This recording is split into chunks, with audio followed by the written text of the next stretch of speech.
بسم الله الرحمن الرحيم الحمد لله رب العالمين الرحمن الرحيم مالك يوم الدين إياك نعبد وإياك نستعين اهدنا الصراط المستقيم صراط الذين أنعمت عليهم غير المغضوب عليهم ولا الضالين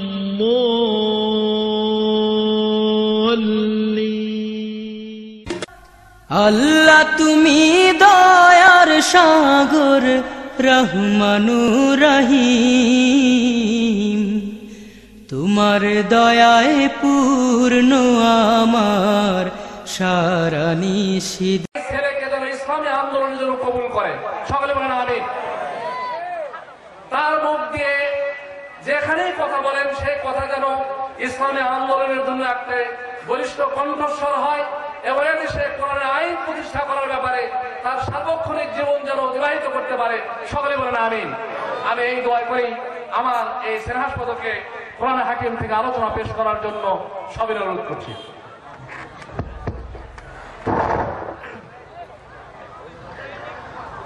আসসালামু আলাইকুম ওয়া রাহমাতুল্লাহ।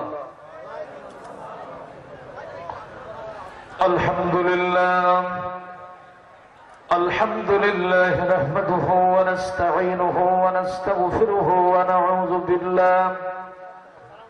নাউযু বিল্লাহি মিন শুরুরি আনফুসিনা ওয়া মিন সাইয়্যাতি আ'মালিনা। من يهد الله فلا مضل له ومن يضلله فلا هادي له ونشهد أن لا إله إلا الله وحده لا شريك له ونشهد أن سيدنا وحبيبنا ومولانا محمدا عبده ورسوله الذي أرسله بالحق بشيرا ونذيرا وداعيا إلى الله بإذنه وسراجا منيرا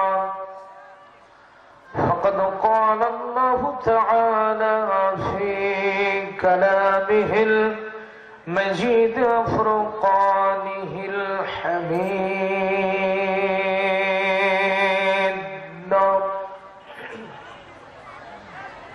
জবান খুলে একযোগে সকলে আমার সঙ্গে একটু পড়েন। আউযু বিল্লাহি মিনাশ শাইতানির রাজীম বিসমিল্লাহির রাহমানির রাহিম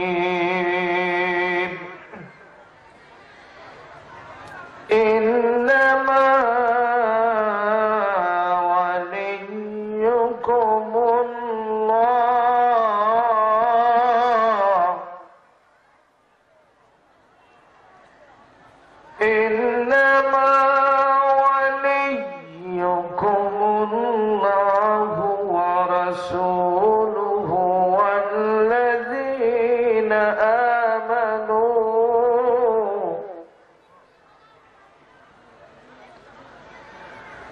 الذين يقيمون الصلاة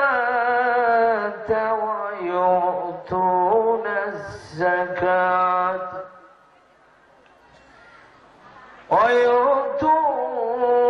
الزكاة وهم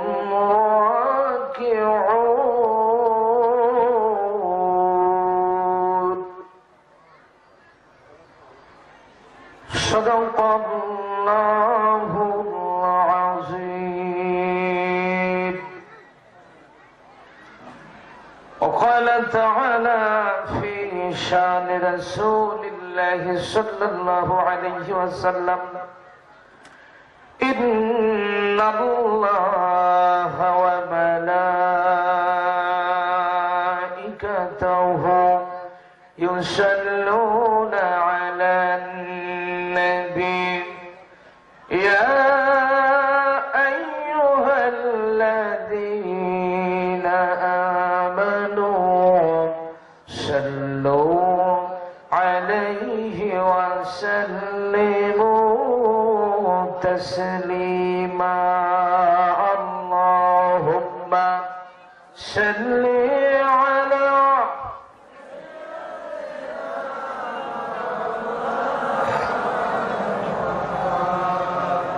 وعلى آل سيدنا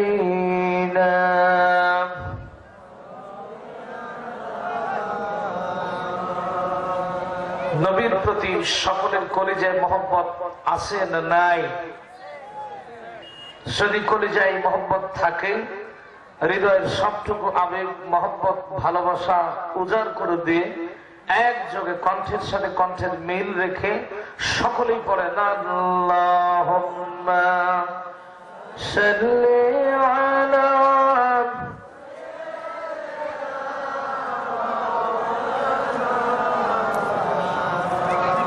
وعلى آل سيدنا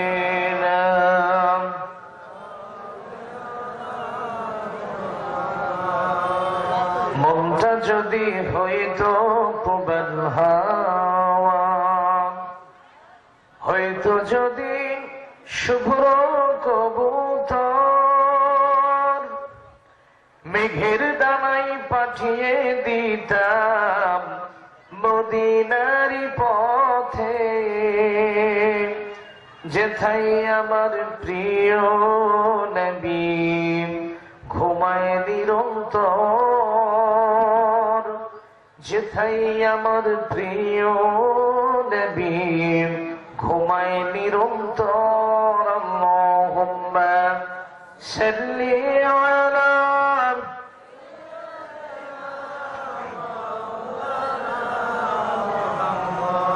وعلى آل سيدنا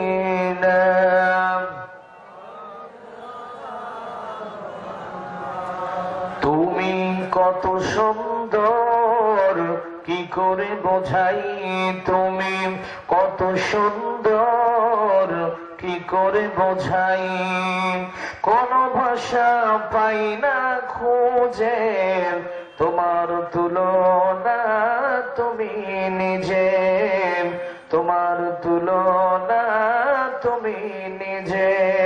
আল্লাহুম্মা সাল্লি আলা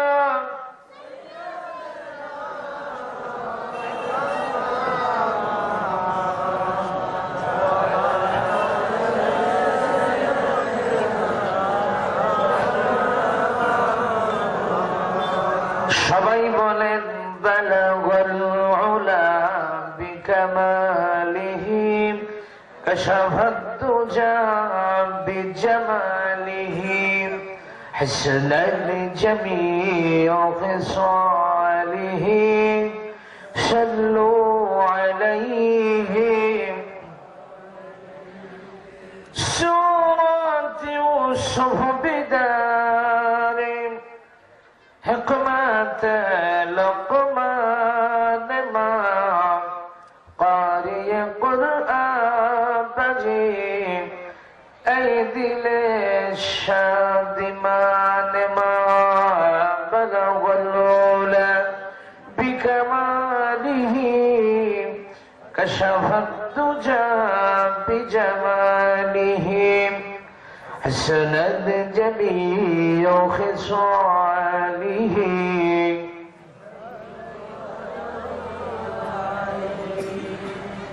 ये तेरी मेराज थी कतौलों हो कलम तक पहुंचा और मेरी मेराज है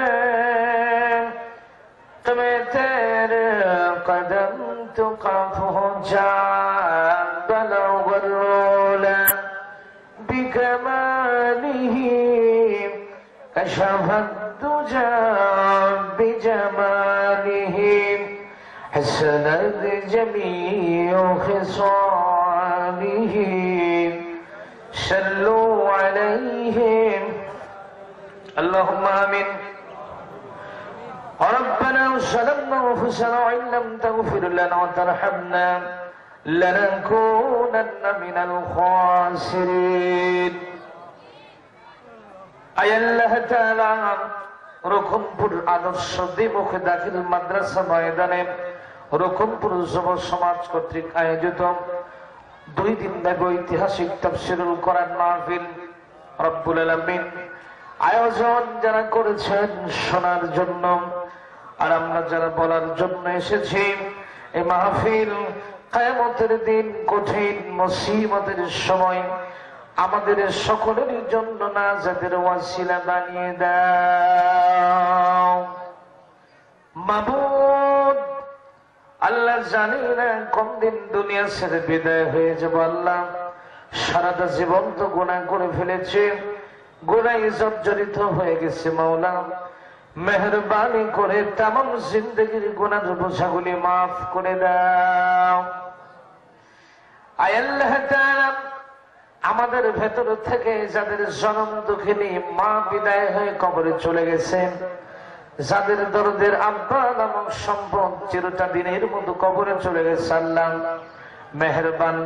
মেহেরবানি করে আব্বা আম্মার কবরগুলোকে জান্নাতের টুকরায় পরিণত করে দাও আয় আল্লাহ তাআলা মা বাপ যাদের বেঁচে আছেন হায়াতে তাইয়্যিবা সিহাতে কুল্লিয়া দান করে দাও রব্বুল আলামিন আমি তোমার গোলাম জানি না তোমার কুদরতি পার্লামেন্ট থেকে আমার জন্য কতখানি বাজেট রেখেছো আয় আল্লাহ তাআলা তোমার মহান সংসদে আবেদন জানিয়ে দিলাম তোমার বান্দাগুলোর সামনে যেন কোরআনে হাকিম থেকে বিশ্ব নবীর হাদিস শরীফ থেকে কিছু কথা বলতে পারি সে তৌফিক তুমি আমাকে দান করে দাও तमाम পৃথিবীর মাটির নিচে যত মুমিন মুমিনাত ছড়িয়ে পড়েছে আল্লাহ তাদের আরো মুবারকে সব পৌঁছিয়ে দাও সবটুকু সোনার মদিনায় নবী পাকের রওজা মুবারক হাদিয়া করে দাও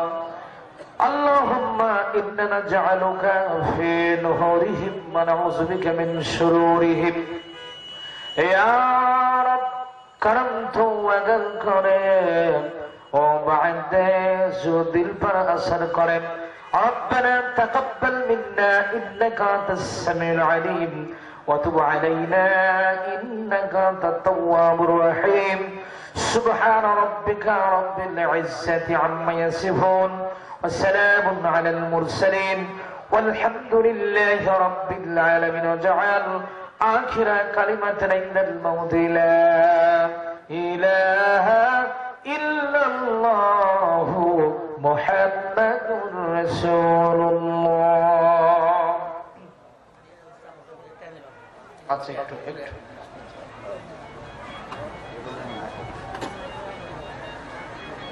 রকনপুর আদর্শ দেবুখী দাখিল মাদ্রাসা ময়দানে রকনপুর যুব সমাজ কর্তৃক আয়োজিত 2 দিন ব্যাপী ঐতিহাসিক তাফসীরুল কোরআন মাহফিলের সাহেব সদর মুআজ্জাজ মুহতারাম জনাব সম্মানিত সভাপতি সাহেব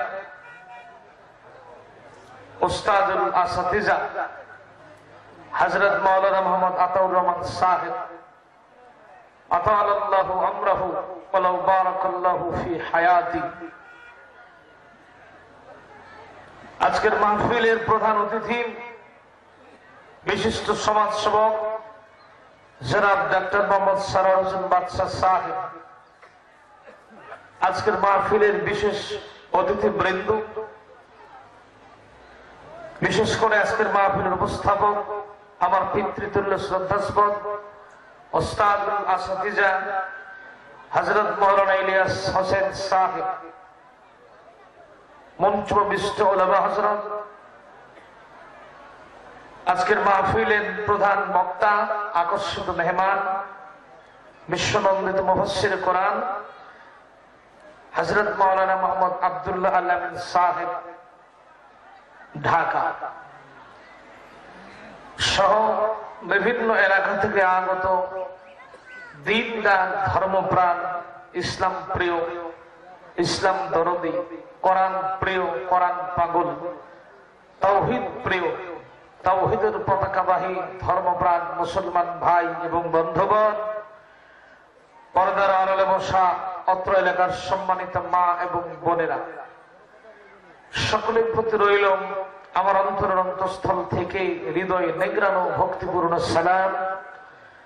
আসসালামু আলাইকুম ওয়া রাহমাতুল্লাহি তাআলা ওয়া বারাকাতুহু।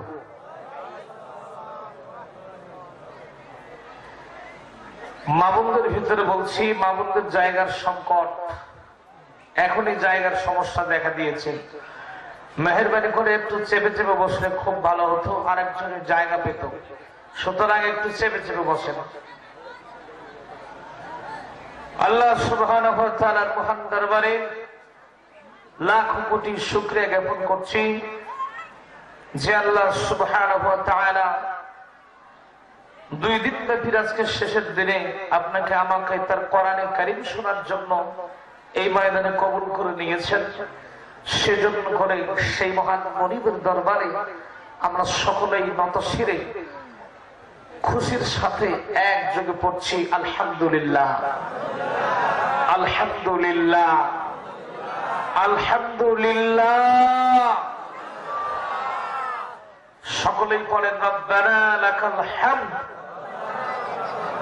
হামদান কাসীরান তাইয়্যিবান মুবারাকান ফীহি ইয়া রাব্বি লাকাল হামদু কামা ইয়ানবাগি লিজালালি ওয়াজহিকা ওয়া আযীমি সুলতানিকা। আমরা প্রশংসা করে নিলাম এ বিশাল আকাশের মালিক যিনি, বিস্তীর্ণ এই জমিনের মালিক যিনি, সে আল্লাহ সুবহানাহু ওয়া তাআলার মহান দরবারে শুকরগুজার করে নিলাম। লাখো কোটি দরুদ ও সালাম পড়ছি বিশ্ব মানবতার মুক্তির দূত আকায়ে নামদার তাজদারে মদিনা দুলালে আমিনা সাইয়্যিদুল মুরসালিন, বিশ্ব নেতা, বিশ্ব নবী জনাবে মুহাম্মদুর রাসূলুল্লাহ সাল্লাল্লাহু আলাইহি ওয়াসাল্লাম। সম্মানিত উপস্থিতি, আজকে এমনই একটা মজলিসে আমি বসেছি। বুখারী শরীফের হাদিস, হযরত আলী রাদিয়াল্লাহু তাআলা হাদিসটা বর্ণনা করেছেন, মাজালিসুল ইলম হিয়া রাউদাতুন মিন রিয়াজিল জান্নাহ। অর্থাৎ দুনিয়ার বুকে যে মজলিসে কোরআনে কারীম থেকে, হাদিস শরীফ থেকে কিছু আলোচনা করা হয়, অর্থাৎ যেই মজলিসে ইলম চর্চা করা হয়, আল্লাহর হাবিব বলেছেন ওই মজলিসটা হলো দুনিয়ার বুকে একটা জান্নাতের টুকরায় পরিণত হয়ে যায়। আর একটু জোরে কর না, পার্ট অফ হেভেন, জান্নাতের টুকরা। যতক্ষণ পর্যন্ত বসে থাকবো ততক্ষণ পর্যন্ত আল্লাহ পাকের রহমত আপনার আমার উপরে বর্ষণ হতেই থাকবে। শুধু তাই নয়, হাদিস শরীফের মধ্যে এসেছে মাজালিসুল আউলিয়া মাজালিসুল্লাহ, মাজালিসুল উলামা মাজালিসুল্লাহ। যে মজলিসে আলেম ওলামারা বসে, আল্লাহর ওলিরা বসে, ওই মজলিসটা দুনিয়ার কারো মজলিস থাকে না, সরাসরি আমার আল্লাহর মজলিস হয়ে যায়।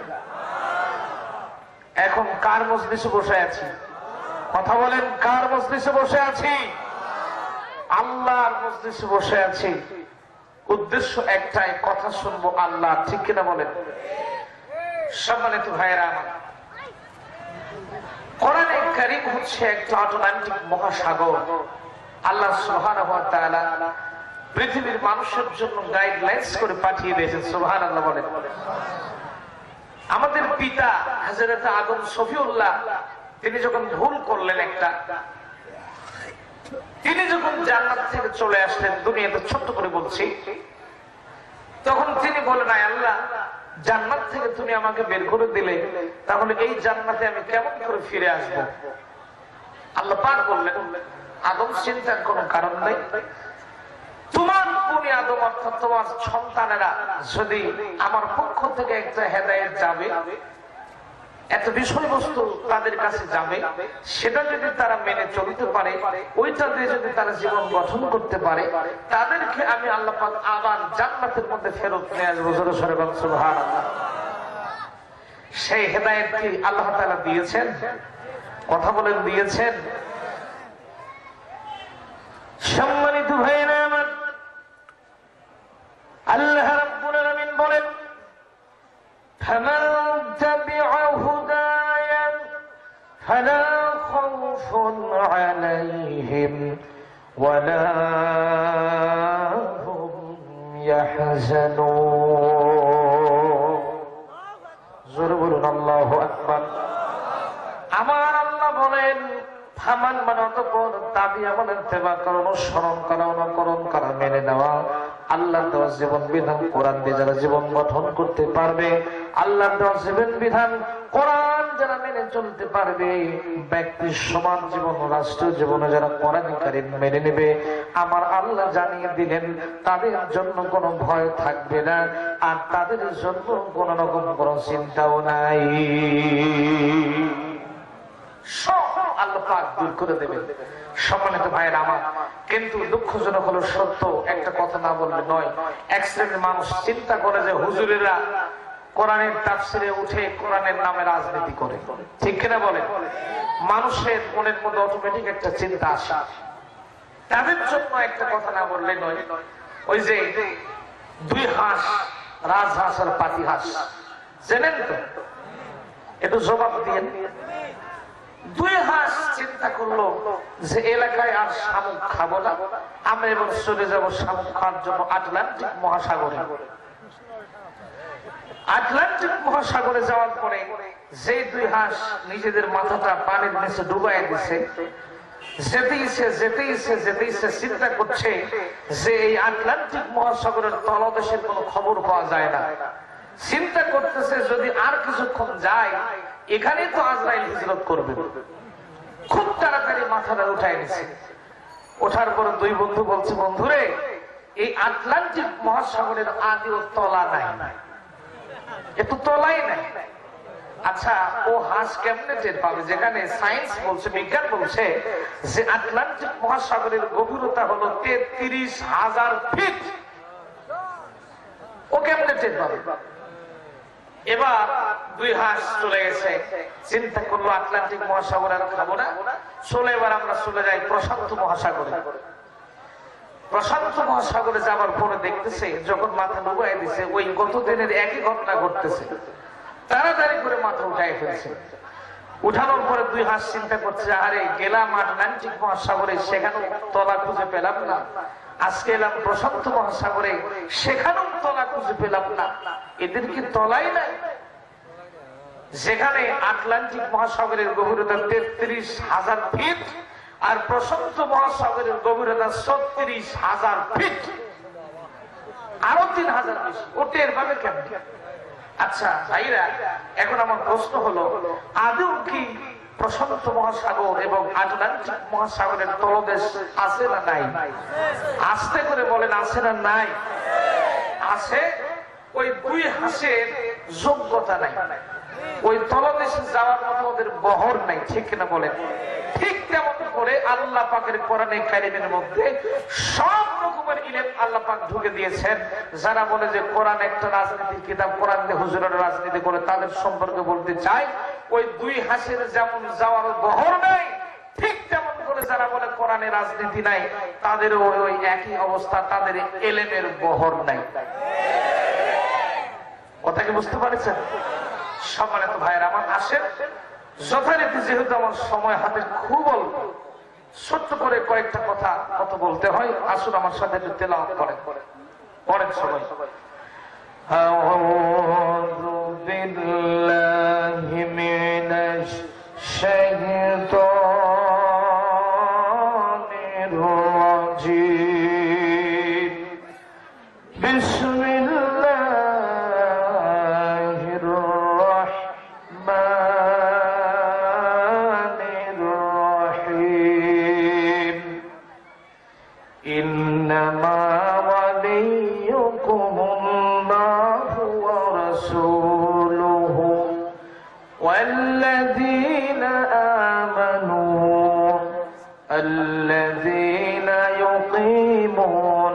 الصلاة ويؤتون الزكاة وهم راكعون صدق الله العظيم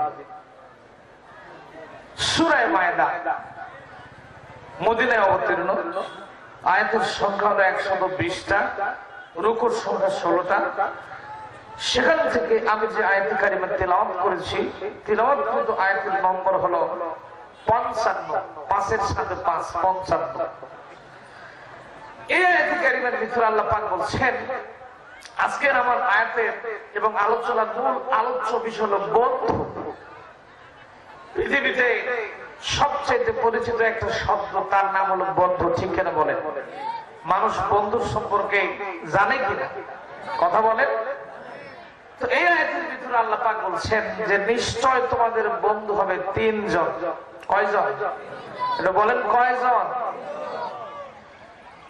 সম্মানিত ভাইরা আমার আল্লাহ রাব্বুল আলামিন বলেন ইন্নামা ওয়ালিয়ুকুমুল্লাহু ওয়া রাসূলুহু ওয়াল্লাযীনা আমানু নিশ্চয় তোমাদের বন্ধু হবে 3 জন এক নম্বরে তোমাদের বন্ধু হব আমি স্বয়ং আল্লাহ কে হবে আমার ভাইরা এক নম্বরে বন্ধু হচ্ছে আমাদের আল্লাহ 2 নম্বরে আমার আল্লাহ রাব্বুল আলামিন বললেন 2 নম্বরে তোমাদের বন্ধু হবে আমার রাসূল 3 নম্বরে তোমাদের বন্ধু হবে দুনিয়ার ভিতরে সবাই না সবাই কিন্তু তোমাদের বন্ধু হওয়ার যোগ্যতা রাখে না দুনিয়ার ভিতরে ঈমান যাদের অন্তঃকরণের মধ্যে আছে দুনিয়ার মধ্যে যারা ঈমানদার তারাই হবে তোমাদের বন্ধু আল্লাযীনা ইউকিমুনাস সালাতা ওয়া ইউতুনাজ যাকাতা ওয়া হুম রাকিউন আর ঈমানদার কারা যারা নামাজ কায়েমের আন্দোলন করে নামাজ কায়েম করে যাকাত ভিত্তিক অর্থ ব্যবস্থা কায়েম করে ওয়া হুম রাকিউন আর রুকুকারীদের সাথে রুকু করে বিনয়ী হয়ে যায় তাই হচ্ছে তোমাদের বন্ধু সম্মানিত ভাইরা আমার এই বন্ধু সম্পর্কে কিছু ধারণা না দিলে নয় এমন এক তাফসীর পড়েছি অনেক কিতাব পড়েছি এই বন্ধু সম্পর্কে অনেক তথ্য পেয়েছি এই বন্ধুর প্রভাবে মানুষ অনেক উপরে উঠে যায় আবার বন্ধুর প্রভাবে মানুষ অনেক নিচের দিকে চলে যায় ঠিক কিনা জোরে বলেন বন্ধু এমন একটা জিনিস মানুষকে বন্ধু উপরে নিয়ে যেতে পারে আবার মানুষকে বন্ধু নিচে নিয়ে যেতে পারে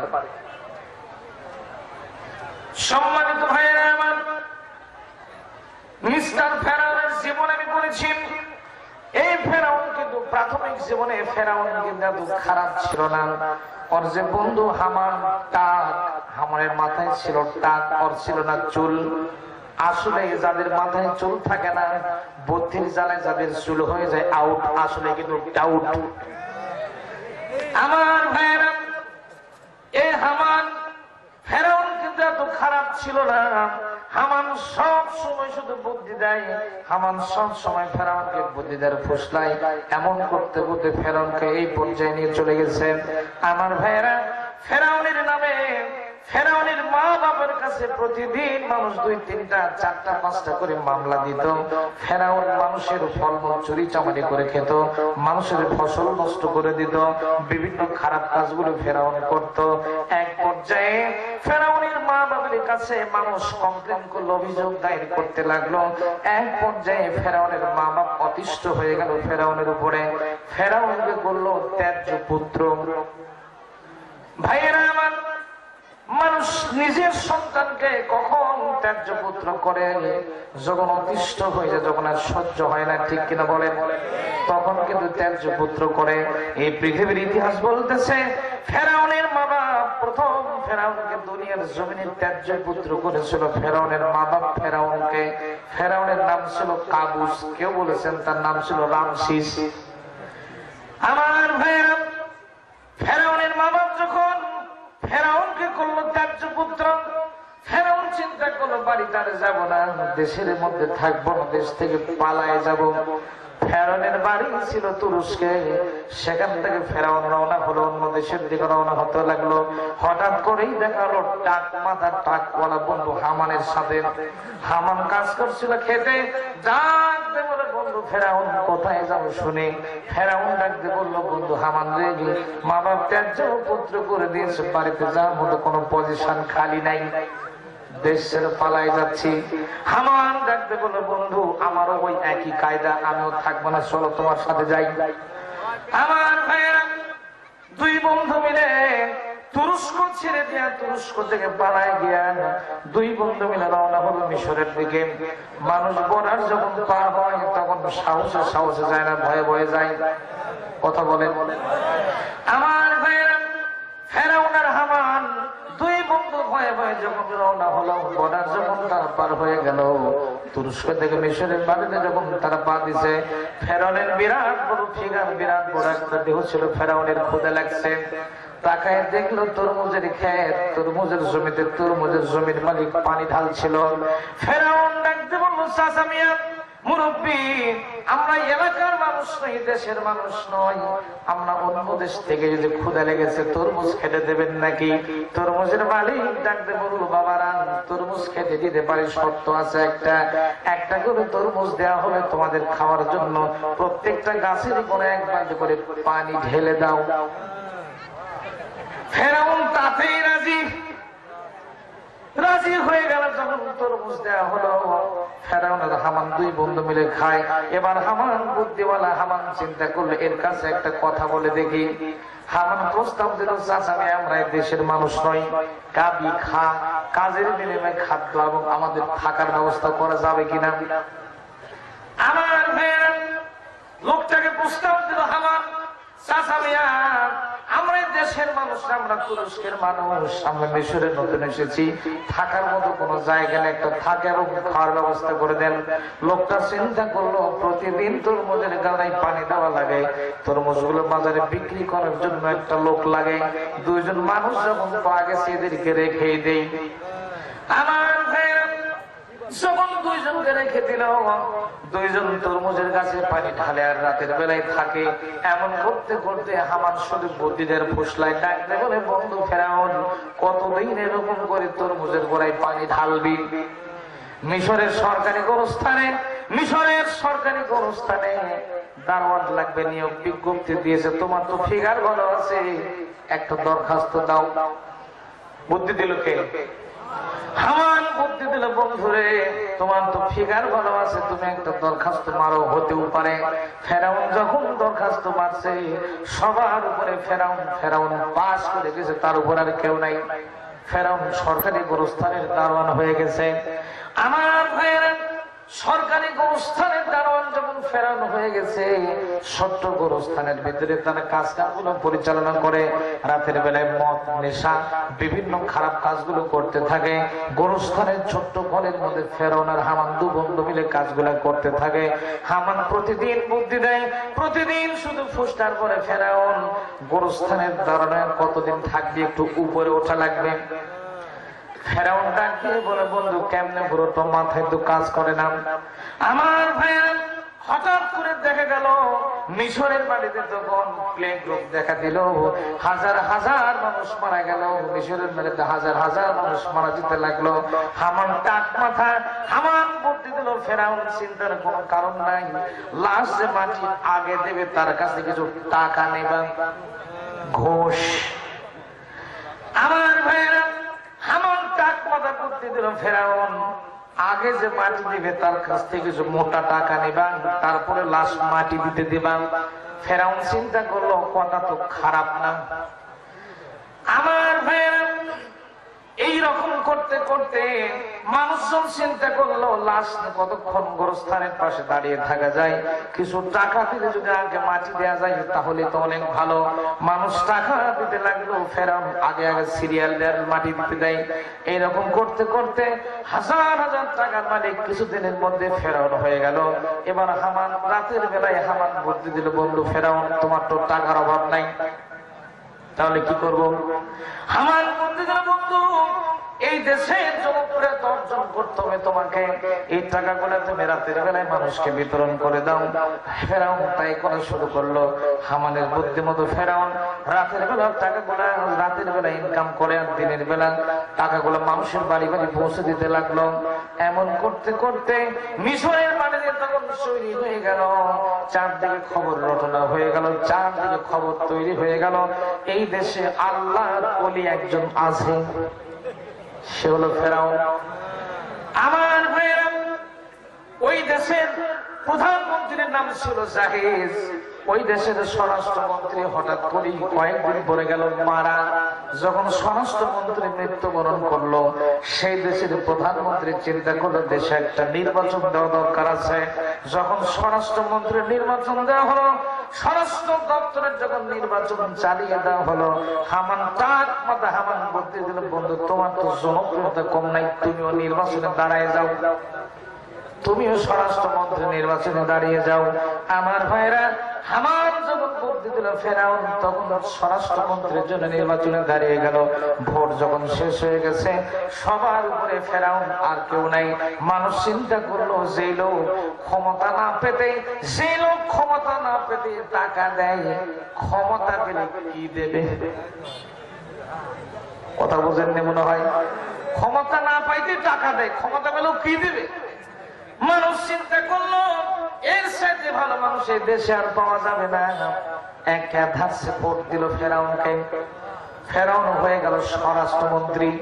ফেরাউন যখন স্বরাষ্ট্রমন্ত্রী চেয়ারে বসলো, বন্ধু হামানকে চিন্তা করলো ওকে তো দূরে রেখে লাভ নেই, ওকে বসাই দিল গোরস্থানের দারোয়ান। আমার ভাইয়েরা, কিতাবের মধ্যে হঠাৎ কয়েকদিন পরে প্রধানমন্ত্রী জাহিজ গেল মারা। জাহিজ দুনিয়া থেকে যখন বিদায় হয়ে গেল, হামান বুদ্ধি দিল, বন্ধু ফেরাউন এইবার কায়দা হাজির হয়ে গেছে। চিন্তার কারণ নেই, যেহেতু প্রধানমন্ত্রী দেশ শূন্য হয়ে গেছে, দেশ থেকে প্রধানমন্ত্রী বিদায় হয়ে গেছে, এইবার কায়দা তোমার প্রধানমন্ত্রী হওয়ার জন্য। আমার ভাইয়েরা, ফেরাউন তখন চিন্তা করলো, কথা খারাপ বলে নাই, মানুষকে কিছু কর্তৃপক্ষ কিছু মানুষকে ফেরাউন ডাক দিল। ডাক দেওয়ার পরে ফেরাউন মায়া কান্না শুরু করলো, ডাকতে বললো, দুনিয়ার মানুষ শুনে রাখো, যে দুই দেশে প্রধানমন্ত্রী শূন্য হয়ে গেছে, প্রধানমন্ত্রী একটা দরকার আছে, আমি ফেরাউন প্রধানমন্ত্রী হয়ে গেলাম। ভাইয়েরা, ফেরাউন হলো প্রধানমন্ত্রী, স্বরাষ্ট্রমন্ত্রী চেয়ার খালি। হামান বুদ্ধি দিল, বন্ধু তুমি তো আমার বুদ্ধি মোতাবেক প্রধানমন্ত্রী, তোমার স্বরাষ্ট্রমন্ত্রীকে আমাকে বানানো যায় না। ফেরাউন চিন্তা করলো সব বুদ্ধি আমার হামান দিল, ওকে তো দূরে রেখে লাভ নেই, বস তুই স্বরাষ্ট্রমন্ত্রী। আমার ভাইয়েরা, হামান স্বরাষ্ট্রমন্ত্রী, ফেরাউন প্রধানমন্ত্রী। দেশটা ভালোই চলতে শুরু হলো, ভালোই দেশ চলতেছে।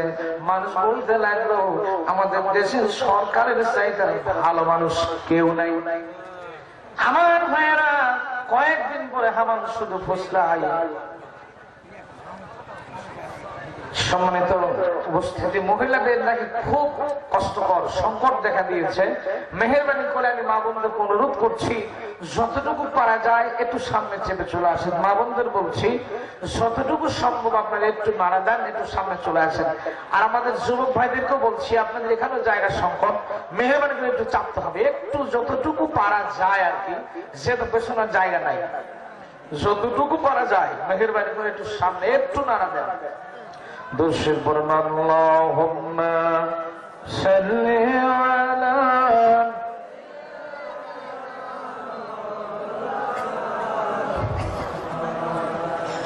ওয়া আলা আলি সাইয়্যিদিনা।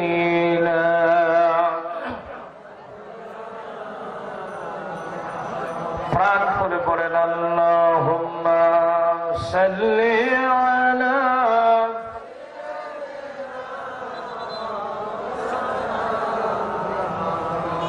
وعلى آل سيدنا।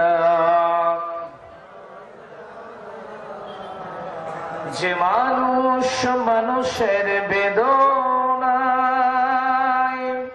কেঁদেছিলেন জীবন মদিনায়, যে মানুষ মানুষের বেদনায় কেঁদেছিলেন জীবন মদিনায়, সেই মাটি সেই মানুষ হয় যদি এত সুন্দর, না জানি তাহলে তুমি কত সুন্দর কত সুন্দর। আল্লাহুম্মা সাল্লি আলা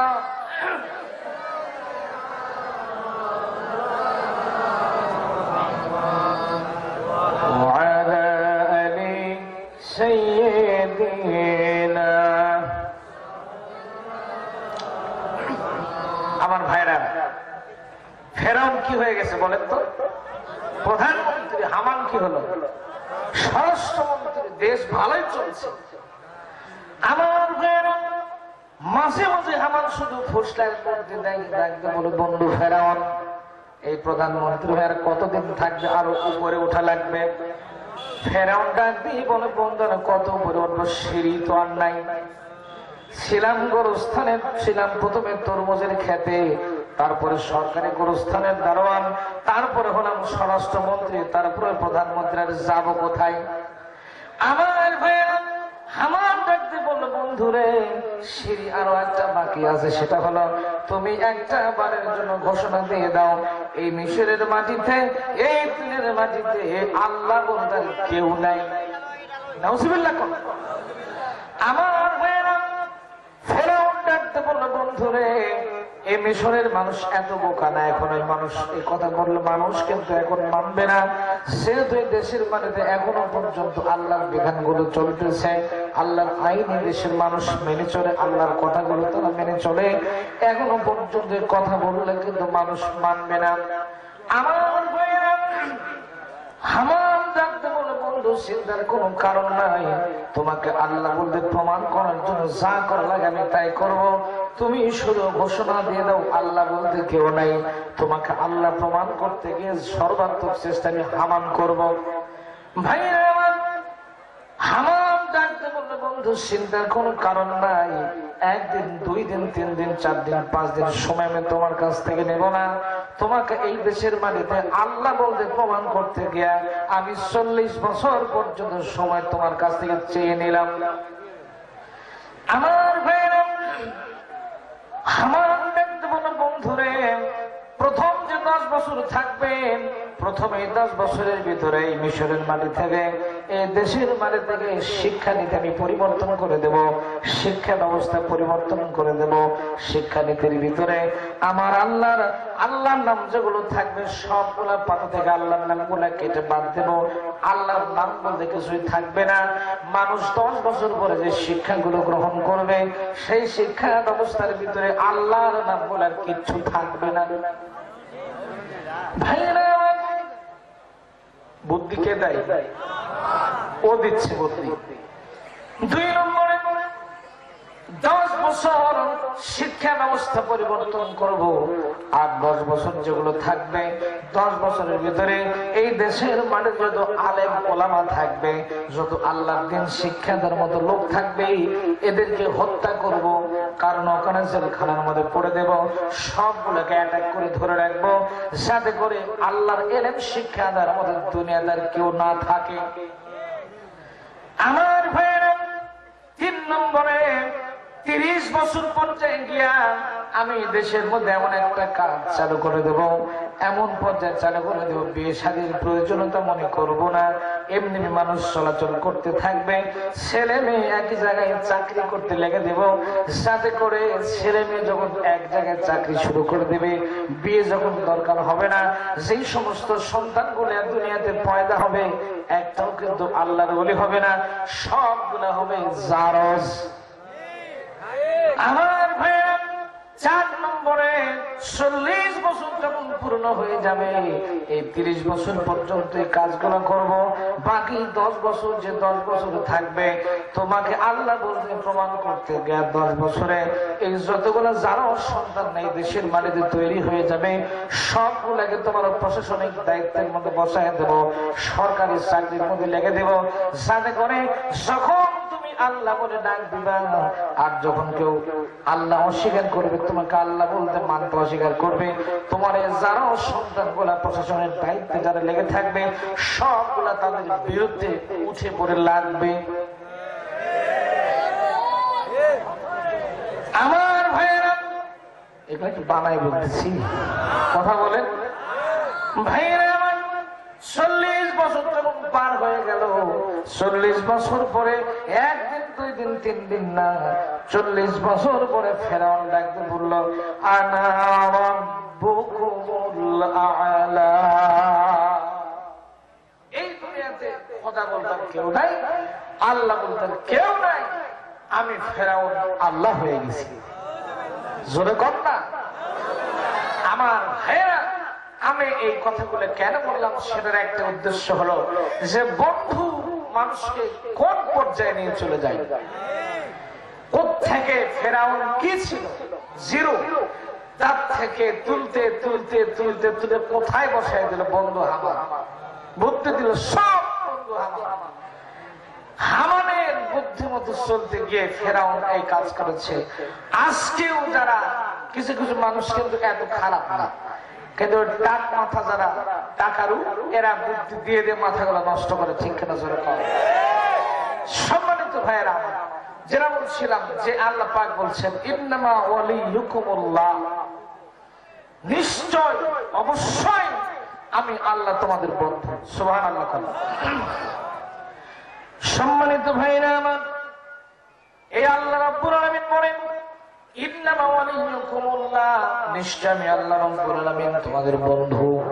এখন আসেন তাফসীরে জানলেন, খুলেন তাফসীরে মাঝারির ভিতরে এসেছে আল্লাহ রাব্বুল আলামিনের বন্ধুত্ব অর্জন করার জন্য, আল্লাহর বন্ধু হওয়ার জন্য 4টা কন্ডিশন লাগবে, 4টা শর্ত লাগবে। যদি কোন মানুষের ভিতরে 4টা শর্ত পরিপূর্ণরূপে পাওয়া যায়, তাহলে বুঝবেন সে আল্লাহর বন্ধু হয়ে গেছে। আল্লাহ পাকের বন্ধুত্ব অর্জন করার জন্য 4টা শর্ত লাগে। 1 নম্বর শর্ত হলো আল্লাহ পাক আমাদের যে বন্ধু তিনি, সে বন্ধুত্ব অর্জন করার জন্য তিনি দিয়েছেন কোরআনে কারীম। 1 নম্বর শর্ত হলো বন্ধুর চিঠি কোরআন পড়তে হবে। সুবহানাল্লাহ। আমি বাংলাদেশ কোরআন রিসার্চ ফাউন্ডেশনের একজন সদস্য হিসেবে বলছি, বাংলাদেশে প্রত্যেক বছর জানুয়ারি মাসে একটা স্ট্যাটিস্টিক্স বের হয়। এখানে দেখা যায় বাংলাদেশের শতকরা 95% মানুষ কোরআন পড়তে জানে না, মাত্র 5% লোক কোরআন পড়তে জানে। তাহলে আপনি কোরআন পড়তেই জানলেন না, আল্লাহর বন্ধুত্ব দাবি করেন কোন সাহসে? কোরআন যদি পড়াই জানেন না, আল্লাহর বন্ধু কেমনে হওয়া যায়? আল্লাহর বন্ধু হওয়া যায়? কোরআনই আপনার নাই, কোরআনই জানলেন না, কোরআনের কোন জ্ঞান আপনার মধ্যে নাই, তাহলে আপনি আল্লাহর বন্ধু কেমনে হবে? সম্মানিত ভাইয়েরা আমার, কোরআনের জ্ঞান বেশি বেশি অর্জন করতে হবে। আজকে হুজুররা বিভিন্ন কায়দায় পড়ে গেছে, বিভিন্ন কায়দায় বিভিন্ন কথা বলা শুরু করছে। ওই যে আমার বক্তৃতার মাঝে বলে থাকি, হুজুর বক্তব্য দেন মসজিদে, তো মসজিদের সভাপতি এবং সেক্রেটারির নাম ছিল ইব্রাহিম আর মুসা। হুজুর প্রতিদিন এশার নামাজ যখন পড়ান, এশার নামাজে কোরআন শরীফের একটা আয়াত পড়েন, ইন্না হাযা সুহুফিল উলা সুহুফি ইব্রাহিম ওয়া মুসা। তো সভাপতিরা সেক্রেটারি ইব্রাহিম আর মুসা মনে মনে খুব খুশি, চিন্তা করে যে ইব্রাহিম আর মুসা, ইব্রাহিম আর মুসা, মাশাআল্লাহ। তো দুর্ভাগ্যজনক হলেও সত্য, তো এই মসজিদের ক্যাশিয়ার সাহেব, তার নাম ছিল টুকু, উনি ইমাম সাহেব হুজুরকে প্রতিদিন খাওয়াই।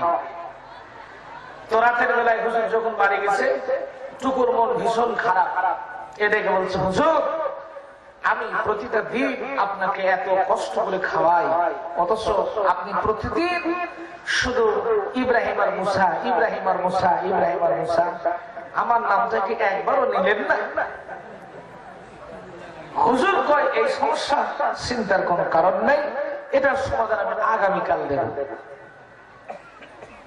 এসব নামাজ যখন হুজুর গেছে, হুজুর এবার তেলাওয়াত শুরু করেছেন, ইন্না হাযা সুহুফিল উলা সুহুফি ইব্রাহিম ওয়া মুসা ওয়া টুকু। টুকু তো এবার খুব খুশি, তো মনে মনে বেজার হয়ে গেছে ইব্রাহিম আর মুসা, সর্বনাশ, হুজুরে কোন কেরাত তেলাওয়াত করলো। তো ভাইয়েরা, সে বাড়িয়ে দিল টুকুর নামটা হুজুর কোত্থেকে আসলো। সম্মানিত ভাইয়েরা আমার, তো হুজুররাও কিছু কায়দা জানে আর কি। সম্মানিত ভাইয়েরা, যেটা বলছিলাম যে আল্লাহ পাকের বন্ধুত্ব অর্জন করার জন্য 1 নম্বরের কন্ডিশন, 1 নম্বরের শর্ত হলো কোরআনে কারীমকে তেলাওয়াত করতে হবে। অথচ বাংলাদেশের মানুষ 95% মানুষ কোরআন তেলাওয়াত করতেই জানে না। আপনি যে বয়সের হন না কেন, যে অবস্থায় আপনি হন না কেন, এক্ষণে কোরআনের ছাত্র হয়ে মাদ্রাসায় ভর্তি হয়ে যান, কোরআন তেলাওয়াত করেন। বিশ্ব নবী বলেছেন, কোরআনের ছাত্র হয়ে যদি কেউ মৃত্যুবরণ করে আল্লাহ পাক তাকে বিনা হিসেবে জান্নাত দিয়ে দিবেন। কোরআনের এত দাম, এত মর্যাদা। সম্মানিত ভাইরা, শুধু তা নয়, মাদ্রাসার যারা ছাত্র হয়, মাদ্রাসার ছাত্রদের জন্য ফেরেশতারা নূরের পর বিছিয়ে দেয়। সুবহানাল্লাহ। ইমাম গাজালির জীবনে আমি পড়েছি। সম্মানিত ভাইরা আমার, ইমাম গাজালি আল্লাহ মহান ওলি ছিলেন, তিনি আল্লাহ পাকের ওলিত্ব অর্জন করেছিলেন। ইমাম গাজালি রহমতুল্লাহি আলাইহি তিনি যখন ছোট্ট ছিলেন, তিনি যখন মাদ্রাসায় ছাত্র হিসেবে পড়তেন, তিনি প্রতিদিন কিতাব বুকের মধ্যে জড়িয়ে নিতেন। বুকের মধ্যে কিতাবটা জড়িয়ে তারপর ইমাম গাজালি রাস্তা দিয়ে পথ চলতেন। হঠাৎ করেই দেখা গেল সেই রাস্তা দিয়ে ইমাম গাজালি রহমতুল্লাহ আলাইহি পথ চলতেন। ওই রাস্তা দিয়ে যখন, ওই রাস্তার পাশে দোতলা বাড়ি ছিল, দোতলা বাড়ির উপরে একটা মেয়ে ছিল, নাম ছিল তার মেরি। অত্যন্ত সুন্দরী মহিলা ছিল মেরি। এই মেরি চিন্তা করল, কেমন করে ইমাম গাজালিকে পাওয়া যায়, তার সঙ্গে কুকর্মে কেমন করে লিপ্ত হয়ে যাওয়া যায়। এই চিন্তা যখন মেরির মাথার মধ্যে চলে এলো, আমার ভাইয়েরা, এমন সিচুয়েশন তৈরি হয়ে গেল। এক পর্যায়ে মেরির পিতামাতা সব বাড়ি থেকে চলে গেল অন্য জায়গায়। বাড়ি ফাঁকা হয়ে গেল, বাড়ি জুড়ে কেউ থাকলো না, বাড়ির ভিতরে কেউ রয়ে গেল না।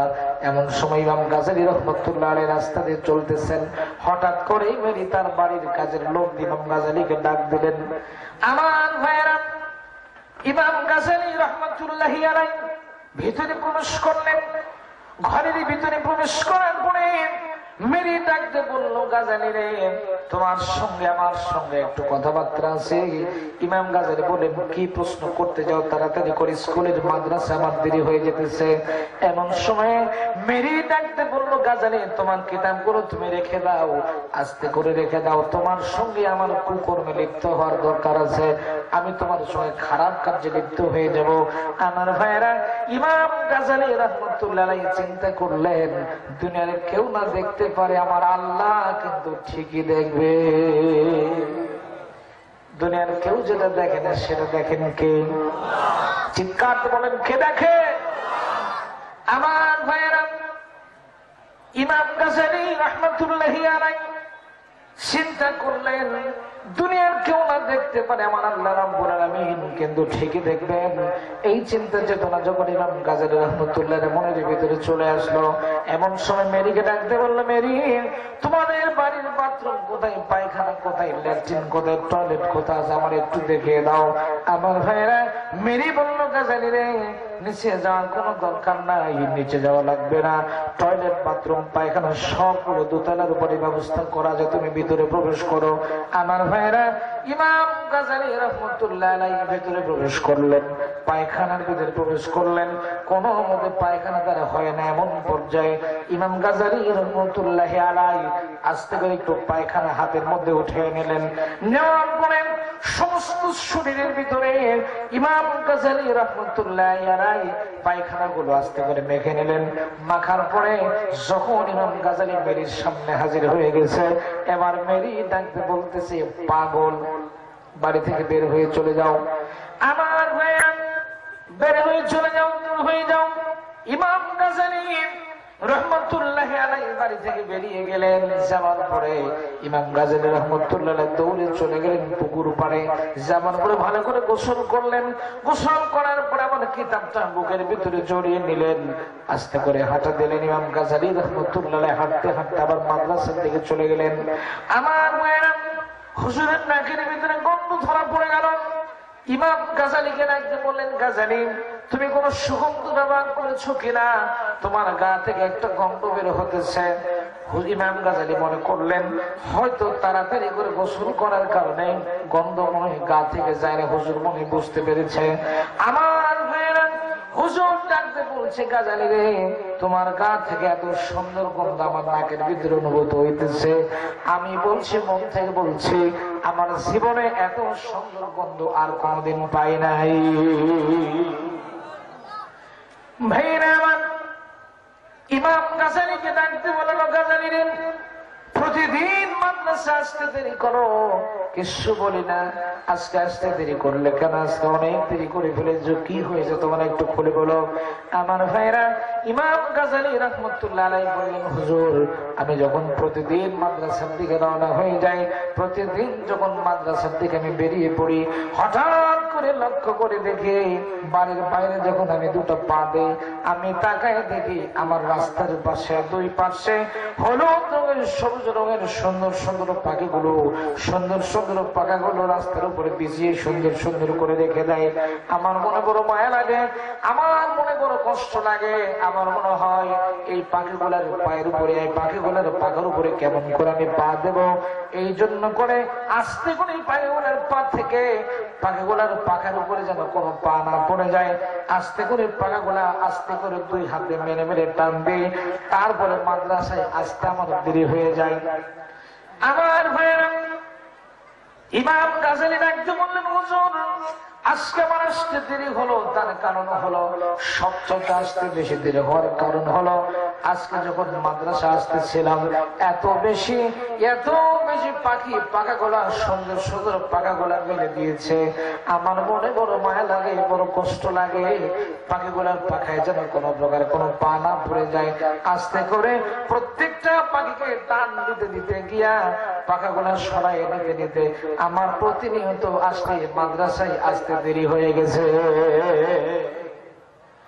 আমার ভাইয়েরা, হুজুর ডাকতে বললেন, পিয়নকে ডাক দিলেন, বললেন মাদ্রাসা বন্ধ করে দাও, মাদ্রাসার ছুটি দিয়ে দাও, সব ছেলেদেরকে এখানে একত্রিত করো। হলরুমের ভিতরে একত্রিত করা হলো, সব ছেলেদের যখন একত্রিত করে দেওয়া হলো, এমন পর্যায়ে হুজুর ডাকতে বললেন ইমাম গাজালি রাহমাতুল্লাহ আলাইহি আস্তে করে একটা উচ্চ টেবিলের উপরে দাঁড় করায় দিলেন, আর ডাকতে বললেন, ও আমার ছাত্ররা, তোমরা যদি দুনিয়াতে কোন জান্নাতি মানুষের দেহ দেখতে চাও, মন যদি ভরিয়ে নিতে চাও, যদি কোন জান্নাতি মানুষকে তোমরা দেখতে চাও, আমার গাজালির দিকে লক্ষ্য করে দেখো। আমার গাজালি বেশ আল্লাহর জান্নাতি। আমার ভাই, মাদ্রাসায় ছেলে মেয়েদেরকে পড়ান, মাদ্রাসার এত গুরুত্ব। কোরআন তেলাওয়াত করতে শিখবে। আজকে বর্তমান মডার্ন যুগ, ডিজিটাল যুগ, মাদ্রাসায় পড়লেও সব রকমের কাজে যাওয়া যায়, সব রকমের প্রতিযোগিতায় অংশগ্রহণ করতে পারবে। আজকে মাদ্রাসা শিক্ষার গুরুত্ব নাই। অনেক মামলা মনে করে যে মাদ্রাসায় পড়লে তো কিছু হয় না, মাদ্রাসায় পড়ে তো লাভ হয় না। অথচ মাদ্রাসায় পড়ে ডাক্তার, ইঞ্জিনিয়ার সহ সারা পৃথিবীতে ঘুরতেছে, এরকম অসংখ্য রেকর্ড আছে। সম্মানিত উপস্থিতি, সুতরাং ছেলেদের মেয়েদেরকে মাদ্রাসায় পড়ায় দেন, কোরআনের ইলম চর্চা, কোরআনের জ্ঞান অর্জন হবে। আপনি নিজে কোরআন পড়তে পারলেন না, আপনার ছেলেটা কোরআন পড়তে পারছে, মেয়েটা কোরআন পড়তে পারছে, তার মাধ্যম দিয়েই আপনি কোরআন শিখতে পারবেন। যেহেতু কোরআনে কারীমটা আল্লাহ পাকের সাথে কোরআন তেলাওয়াত করার মাধ্যম দিয়েই আল্লাহর নৈকট্য অর্জন করা যায়, আল্লাহ পাকের বন্ধুত্ব অর্জন করা যায়। সুবহানাল্লাহ। আর আল্লাহ যদি আপনি বন্ধু হয়ে যেতে পারেন, তাহলে দুনিয়াতে আপনার চাইতে কৃতকার্যতা কেউ অর্জন করতে পারবে। যেহেতু কোরআনে কারীম নামক সম্পদটাকে আল্লাহ পাক সহজ করে মানুষের জন্য নাজিল করে দিয়েছেন। সূরা কামারের 18, 24, 22 আর 37 নম্বর আয়াত আল্লাহ বলছেন, وَلَقَدْ يَسَّرْنَا الْقُرْآنَ لِلذِّكْرِ فَهَلْ مِن مُّدَّكِرٍ। আল্লাহ রাব্বুল আলামিন বলেন, আমি আমার কোরআনে কারীমটাকে শ্রীহীন করে নাজিল করে দেই নাই, আড়ষ্ট করে নাজিল করে দেই নাই, যাতে করে আমার বান্দার কোন রকম কোন কষ্ট হয়ে যায়। আমার কোরআনে কারীমটাকে আমার বান্দার জন্য, বোঝার জন্য, মুখস্থ করবার জন্য অত্যন্ত সহজ করে নাজিল করে দিয়েছি। কোরআনে কারীমের সহজ একটা ঘটনা মনে পড়ে গেল। হযরতে আব্দুল্লাহ বিন মুবারক রাহমাতুল্লাহ আলাইহি, তার নাম জানে না বিশ্বে এমন কোন আলেম নেই। এত বড় আলেম ছিলেন তিনি, তার জীবনে আমি পুরাটা পড়েছি। তার জীবনে তো ছোট্ট একটা ঘটনা আমার হৃদয় স্পর্শ করেছে।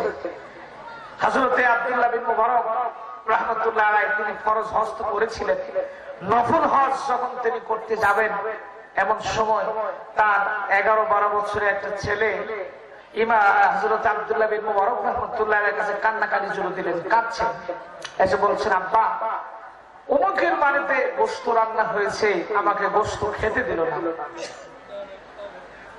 সম্মানিত ভাইরা আমার, হযরত আব্দুল্লাহ বিন মুবারক রাহমাতুল্লাহ আলাইহির কাছে গেলেন, ওই লোকটার বাড়িতে তিনি চলে গেলেন। যাওয়ার পরে ডাকতে বললেন, লোক দরজা খুলে দাও, বাড়ির দরজা খুলে দাও। বাড়ির দরজা খুলে দিলেন, সালাম কালাম কমপ্লিট হয়ে গেল। হযরত আব্দুল্লাহ বিন মুবারক ডাকতে বললেন, তোমরা কি আমার ছেলেটাকে ছিল নাকি? এই ছেলেটাকে তোমরা ছিল নাকি?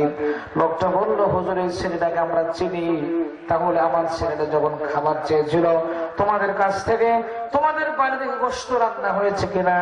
লোকটা বলল, হুজুর গোশত রান্না হয়েছে। আমার ছেলেটা তোমাদের বাড়ি থেকে গোশত চেয়েছে, তোমরা কেন আমার ছেলেটাকে খেতে দাও নাই?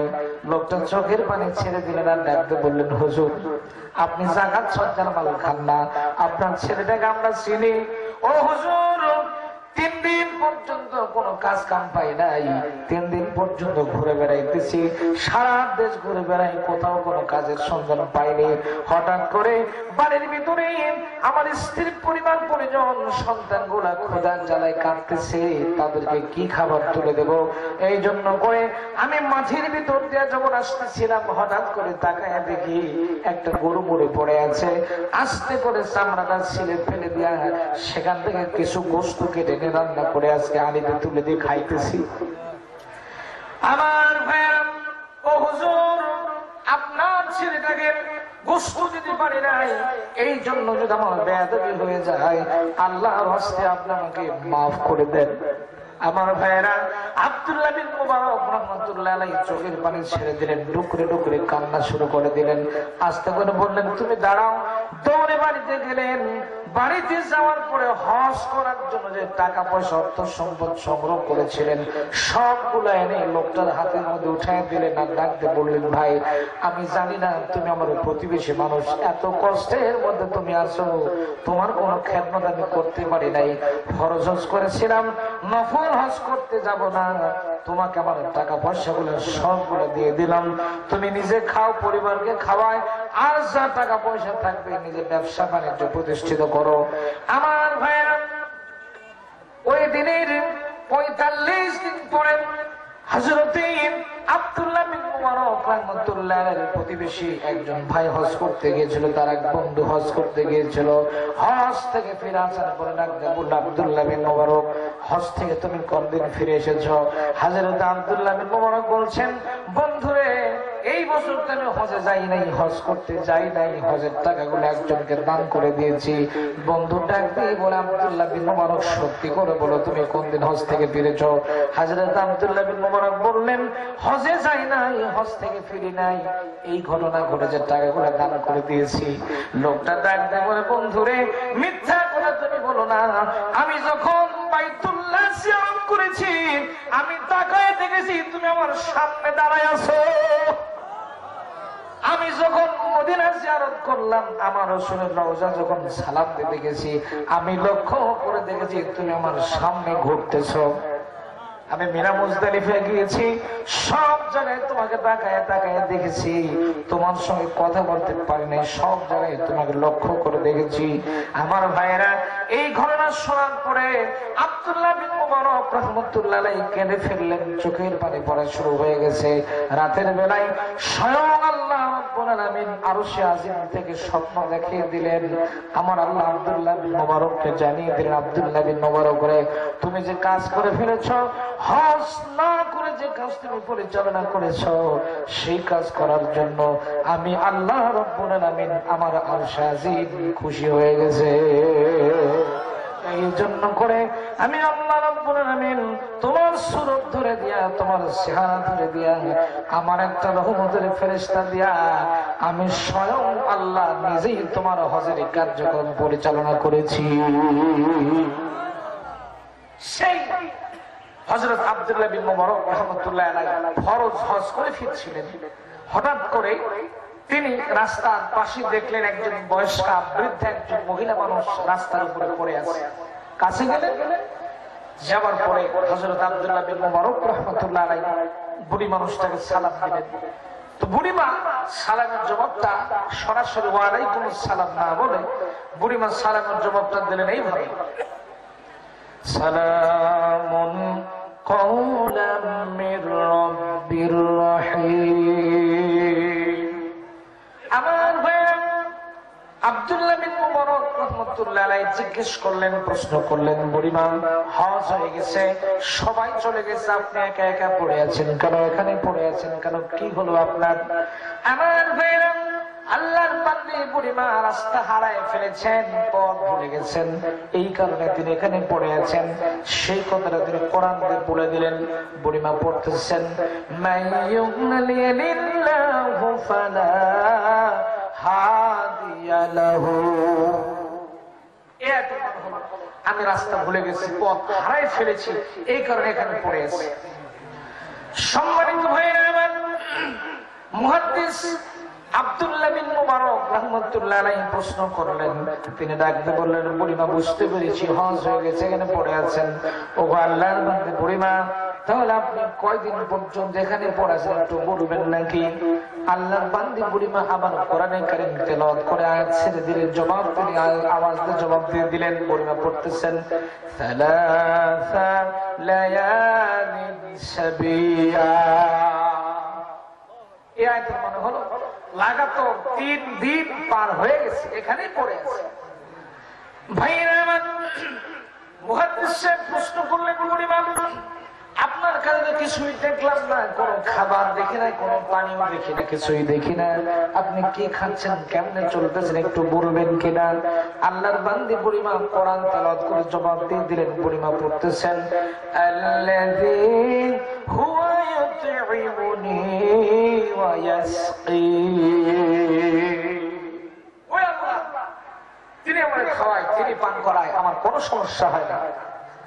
আমার ভাইরা, মুহাদ্দিস সাহেব প্রশ্ন করলেন, বুড়িমা আল্লাহর বান্দী বুড়িমা, আমার কাছে কিছু খাদ্য রয়ে গেছে, কিছু খাদ্য সামগ্রী আমার কাছে আছে, কিছু পানি আছে, আপনি খেতে রাজি আছেন কিনা, আপনি একটু বলেন খাবেন কিনা?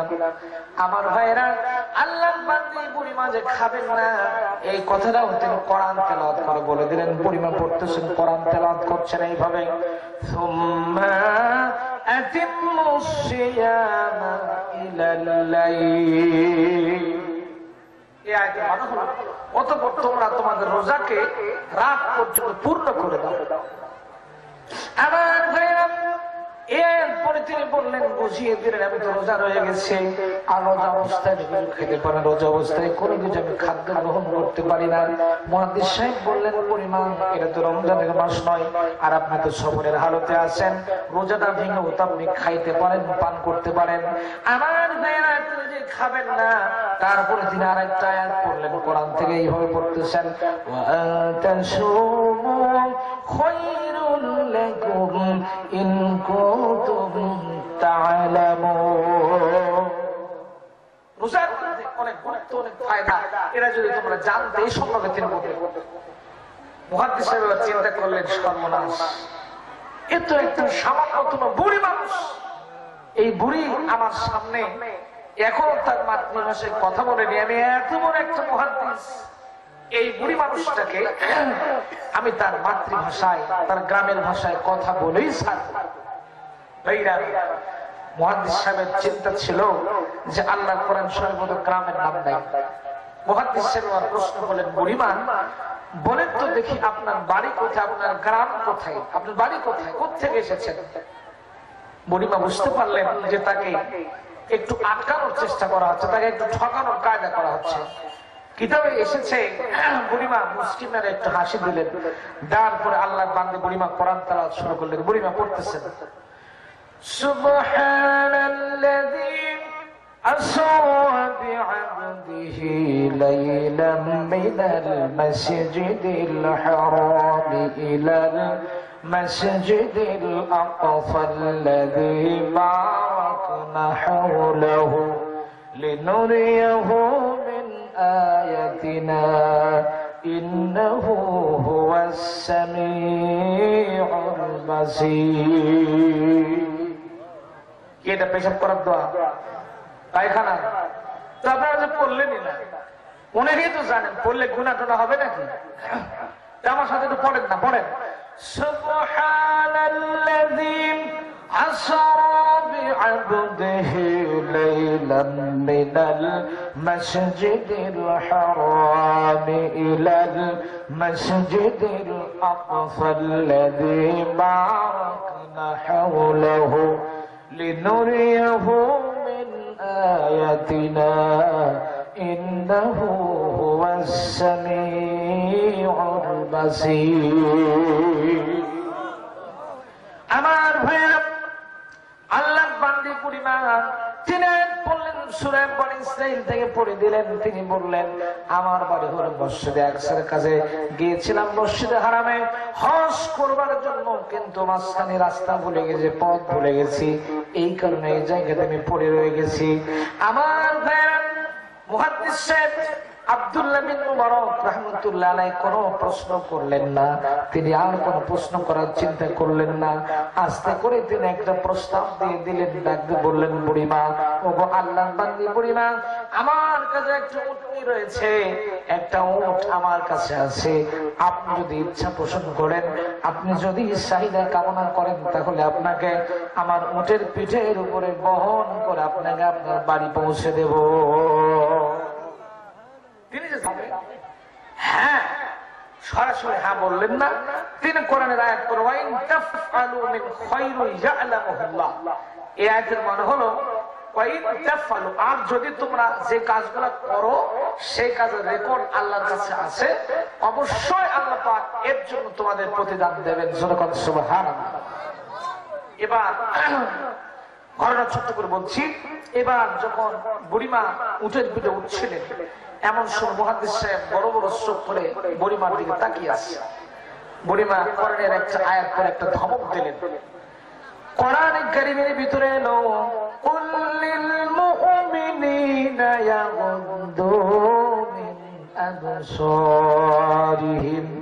আমার ভাইরা, আল্লাহর বান্দি বুড়িমা কোরআনে কারীম থেকে একটা আয়াত পড়ে ধমক দিয়ে দিলেন। তিনি বুঝিয়ে দিতে লাগলেন, আমি বুড়ি মানুষ, না জানি চলতে গিয়ে উঠতে গিয়ে না জানি বেসতর হয়ে যেতে পারি, আমার কাপড় চোপড় পরিবর্তন হয়ে যেতে পারে।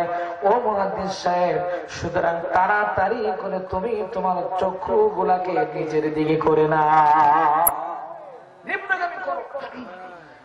সম্মানিত ভাইরা আমার, একটু দরুদ শরীফ পড়ুন। আল্লাহুম্মা সাল্লি আলা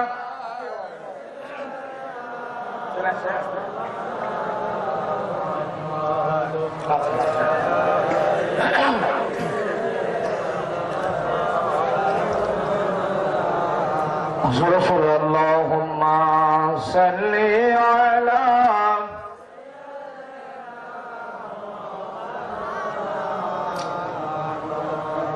وعلى آل سيدنا। সম্মানিত ভাইরা আমার, যখন বুড়িমা, ছোট্ট করে বলছি, একদম শেষ করে দিচ্ছি, বুড়িমা এবং মুহাদ্দিস সাহেব যখন বাড়ির কাছাকাছি পৌঁছে গেলেন, বুড়িমা একটা প্রশ্ন করলেন যে, মুহাদ্দিস সাহেব একটা প্রশ্ন করলেন যে, বুড়িমা, আপনার কি ছেলে পরিবার সন্তান সন্ততি আছে কি?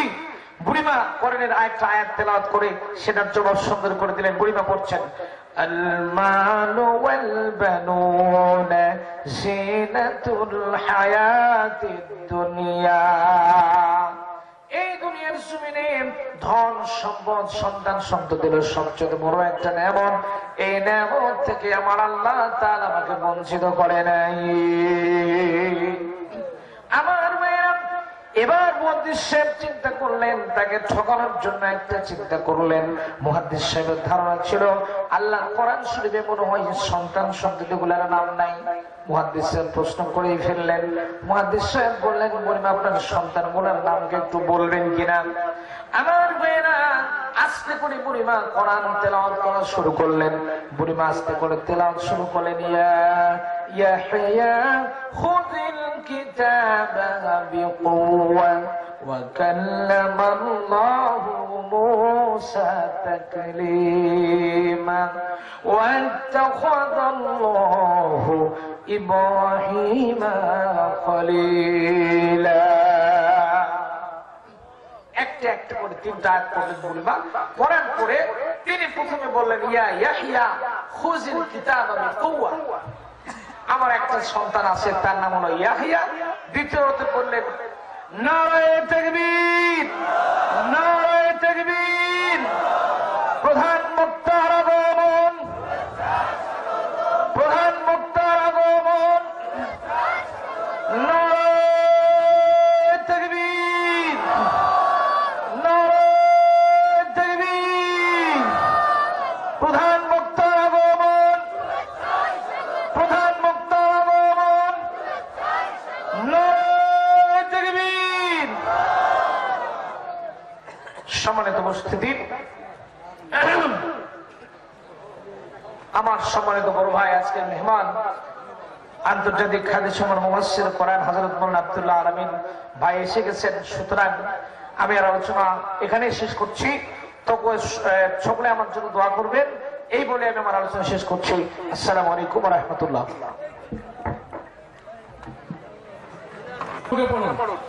আচ্ছা, আকারে বলা যাক যে সম্মানিত উপস্থিতি, আমরা আমাদের কাঙ্ক্ষিত মেহমান 2 দিনব্যাপী তাফসীরুল কোরআন মাহফিলের প্রধান আকর্ষণ, প্রধান মুফাসসির, আন্তর্জাতিক খ্যাতি সম্পন্ন মুফাসসির কোরআন